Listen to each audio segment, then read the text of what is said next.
Paulie Malignaggi goes out and boxes Artem Lobov.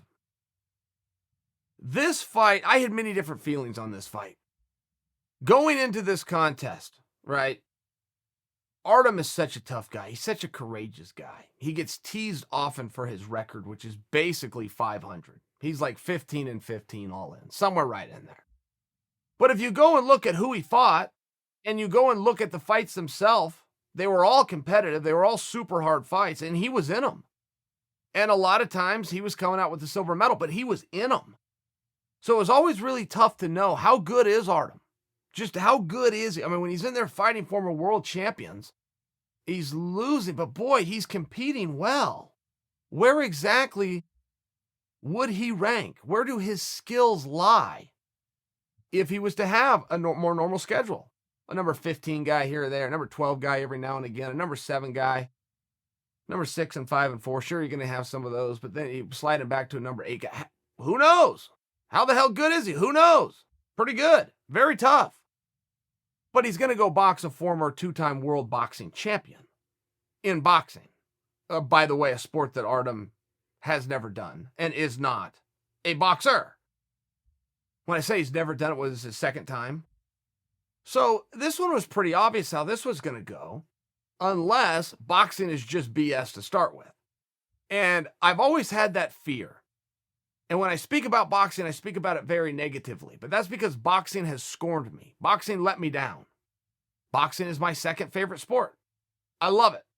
I can tell you the history of boxing all the way back to the golden era when the real 4 horsemen existed. Hearns, Hagler, Duran, Leonard.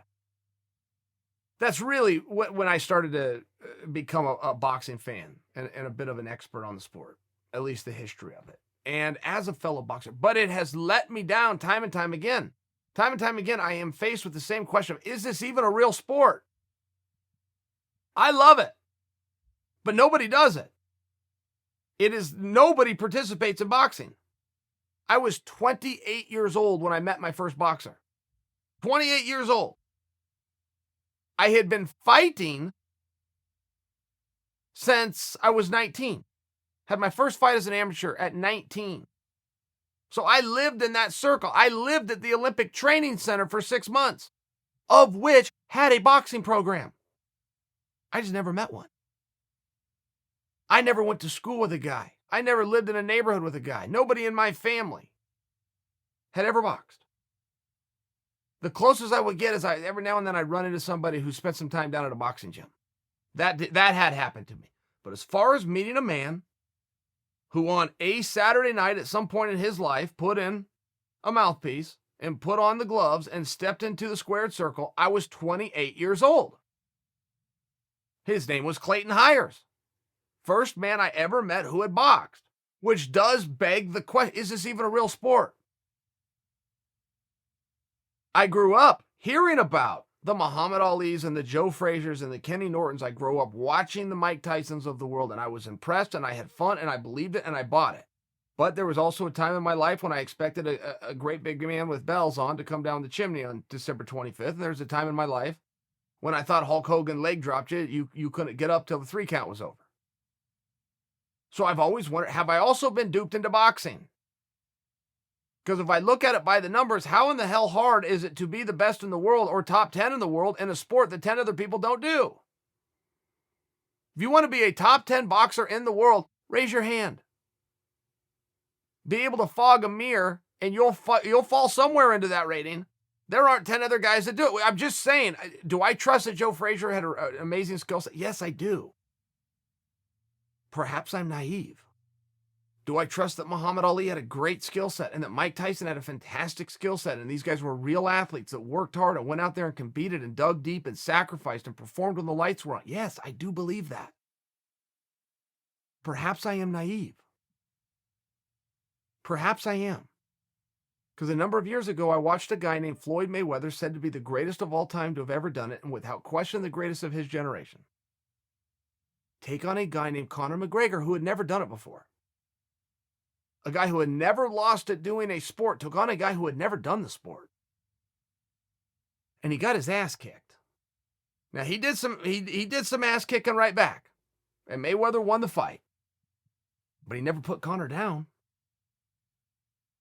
If it was under amateur rules, which would have been a 3-round contest, he sure as hell wanted to win the fight. It was under rules that most professionals would debut in, which is 4 to 6 to 8 rounds. He might have won it by 8 rounds. He sure as hell wanted to win it in 4. Sure as hell wanted to win it in 6. And don't tell me what those corrupt, dirty judges out in Nevada had that scored. Some of them didn't give Conor a single round. The point is simply this. You took a guy who had never done it and put him with a guy who is said to be the greatest of an era, if not of all time. And you had a competitive match. And as a boxing believer, it was disappointing for me. It was hard for me to swallow, right? And that's a very real thing. We learned this in mixed martial arts on the highest of levels. You know, when mixed martial arts very first came out, who they marketed to was the Aikido gyms, was the Hapkido gyms, was the karate gyms, was the kung fu gyms, was the boxing gyms, was the wrestling community. They thought this would be their audience. We're going to mix martial arts. We're going to find out what the best is, what really works. We're going to take a little piece from all these different arts, combine them, and someday have something wonderful that's going to be called mixed martial arts, a sport in and of itself. And all these martial artists and martial arts gyms are going to get behind it because they are seeking knowledge. They're seeking truth. The Bruce Lee philosophy is going to live on and be carried out in a modern day. Wrong. None of those things happened. All those traditional martial arts were exposed to the world for being fake and phony and not working. So the last thing they wanted their community or their members to do was to tune in and watch any of that. They'll quit coming to the gym, which was set up to be nothing more than a business in the first place. It was never meant to be a form of fighting. It was never meant to be a martial art. It was just meant to look good, and maybe we can even get a little splash in Hollywood and sign up some more members. So you've had this major effect over time. It isn't just me who all of a sudden has to scratch my head and go, gosh, did I waste all that time boxing? Is that not a real sport? Is that not an actual form of defense? I don't believe that yet. I still do believe in boxing. I am still glad that I dedicated a large part of my life to boxing. But it does come with a little bit more clarity in what we saw with Floyd and Conor, and now what we saw again with Paulie, a 2-division world champion, against Artem, who's batting a 500 record and simply doesn't box. But Artem went out and beat him. And he didn't beat him with the sweet science or the skills or the traps or the gamesmanship or the planning. He beat him with old-fashioned toughness and hard work and grit. And he followed the basic rule. Name of the game. I hit you, you don't hit me. You hit me, I hit you 2 to 3 times back. I answer for everything. I'm tough, I'm gritty, I stay in here. I come forward. Great. That's wonderful. That is wonderful for Artem. That is terrible news for boxing. What happened to the footwork? I always have to hear about footwork. I've never known what it means. Every now and then you get a guy, you guys know what footwork means? It means how your feet move. Every now and then you get a guy that can follow the only rule in boxing that matters, which is I touch you and you don't touch me. And every now and then he can do that while moving his feet a whole bunch. A Lomachenko, a Sugar Ray Leonard, these guys come along once, 10 years separated, a couple of times in a lifetime, once a generation. And then all the boxing people go, that's what you got to do. That's what everybody has to do. What? Coach, that's not what very many guys do. It's not what Tyson Fury does. To offer you one example. It's not what the Klitschko boys did. They came out, I hit you, you don't hit me. They weren't moving their feet left and right, lateral movement, in and out. Lots of fakes. They weren't doing any of that stuff. They're coming over, they're looking at a target in front of them, they're touching that target and making sure that target doesn't touch them back. That's what's happening. And it is very disappointing to the highest of level as a guy who believes in boxing to watch a 2-time world champion in boxing lose to a guy who doesn't do the sport. And I don't have a final opinion on this. I would just like somebody to help explain to me as I'm attempting to explain back to you, why does this keep happening? How does this happen? I can tell you as a wrestler that has happened a grand total of never and never would. You would never find a world champion from the sport of wrestling, bring in a guy, anybody, no matter how good of an athlete he was, what success he had, how strong he was, how quick, you pick anybody you want. Bring them to a former champion, world champion in wrestling. It will never happen the way where the other guy gets the jump on the wrestler. It won't happen. Period. Wrestling doesn't get viewed as a sweet science. We don't talk about footwork and jabs and we don't overthink wrestling. Somebody just blow the whistle, follow the rules. And we'll look up in 3 rounds and one guy will have more points than the other. And it sure as hell isn't going to be a guy coming in on a one-off. No matter how good of an athlete he is. A real sport will not succumb to a great athlete. To a guy that was tough. It just won't. It just won't. You won't see it in basketball either. You won't see it in hockey or tennis. You won't see it in some of these real sports. And it makes me greatly question boxing from an extreme disappointment standpoint. I am so disappointed. I am stunned at what I saw, and I am so disappointed. It used to be a silly thing when guys like Jose Aldo would say, well, I'm almost done with MMA, but then I'm going to go into boxing. Oh, geez, Jose, you'll get killed. Not so fast. How far would he go? Pretty far. I'd be very curious. It completely changes the conversation of a guy like Stipe Miocic. How far could he go? With a Deontay Wilder, with a Anthony Joshua, names that you would recognize. How far could he go? Cain Velasquez, another guy comes to mind. Great hands for MMA.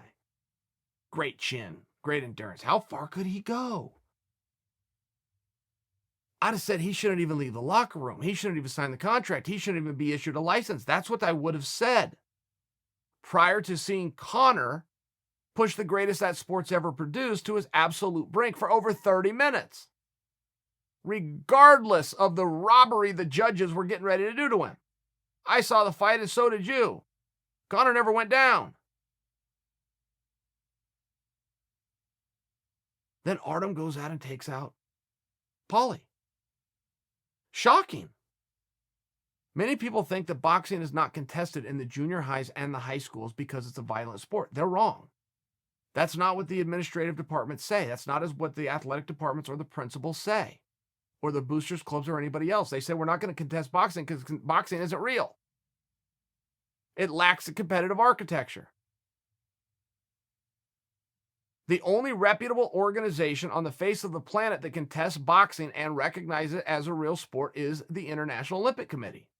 And thank goodness, I don't want anything to happen to boxing. That's not what this is. That's not what this message is. For some reason, that sport doesn't work. And I don't know what that is. It would seem to me if a guy spent a lifetime in boxing, one element, one arm, that he'd be able to whip a guy that didn't. And you've had a lot of people, and these people are silly. They just happen to get it right. You've had a lot of people say, yeah, but Conor boxes all the time. That's part of MMA. Paulie boxes all the time. That's part of MMA. That was always their argument. That is so ridiculous. Turned out to be right. But the people that said that don't get a pat on the back for being a genius. Even a broken clock is right twice a day. They just happen to be right. I can tell you it would not work in any other element. Conor and Artem and everybody, they wrestle too. Believe me, they better not show up at the Olympic trials in wrestling thinking they're going to have a good competitive match. They're not. There is no other arm of MMA. Couldn't just show up to the judo trials. You couldn't just show up to the taekwondo trials. Couldn't just show up to an open karate tournament. There is no other arm that translates over except for boxing. And I don't know why. Unless all of the junior highs and all of the high schools and the NCAA itself are correct that boxing just isn't a real sport.